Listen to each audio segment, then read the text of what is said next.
আমাদের দেশে এখন খুবই আলোচিত একটা বিষয় এই মুহূর্তে রাষ্ট্রপতি রাষ্ট্রপতি হিসেবে আপনি জানেন জামাত থেকে একজন ঘোষণা করেছে, আর বিএনপির মহাসচিব মির্জা ফখরুল ইসলাম আলমগীরকেই আসলে সবাই প্রায়োরিটি দিচ্ছে। তিনি মহাসচিব হবে বা মহাসচিবের যোগ্যতা রাখে, কিন্তু অন্যরা কিছু কিছু ব্যক্তি যারা তারা বলতেছে বিএনপি মহাসচিবের যোগ্যতা নাই, তারা যোগ্যতা নিয়ে প্রশ্ন করছে। আমি একজনের সাথে আজকে কথা বললাম যে যোগ্যতা বলতে আপনাকে কোনটা বোঝান, মানে শিক্ষাগত যোগ্যতা না অন্য কিছু যোগ্যতা বিষয়টা আমি বুঝতেছি না, আমাকে একটু বোঝায় বলবেন।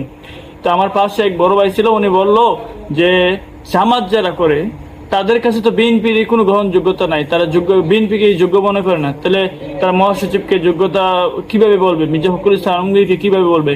তারপর তিনি একটা ব্যাখ্যা করেছেন, দেখেন বিএনপির দুঃসময় যে লোকটা বিএনপিকে আগলে রাখছে সে বিএনপির মহাসচিব মির্জা ফখরুল ইসলাম আলমগীর।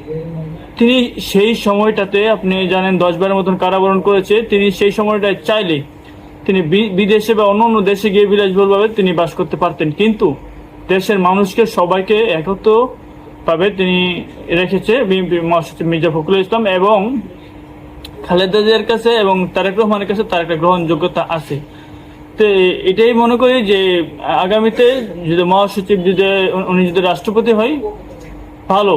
তাছাড়াও আরো যোগ্য ব্যক্তি আছে, নাই যে বিষয়টা তা না, মঈন খান এরকম আরো অনেক অনেক ব্যক্তি আছে। তো আমি সর্বোপরি মনে করি যে বিএনপি থেকে যদি মির্জা ফখরুল ইসলাম আলমগীরকে বেছে নেওয়া হয়, এটা কোনো অযৌক্তিক না, এটা যৌক্তিক। মির্জা ফখরুল ইসলাম আলমগীর আমার চোখে, আমার দেখা মতে তিনি রাষ্ট্রপতি হওয়ার যোগ্যতা উনি রাখে, বাকিটা বিবেচনা দল করবে। তারপর আপনাদের কোনো মতামত থাকলে এটা কমেন্ট বক্সে জানিয়ে দেবেন।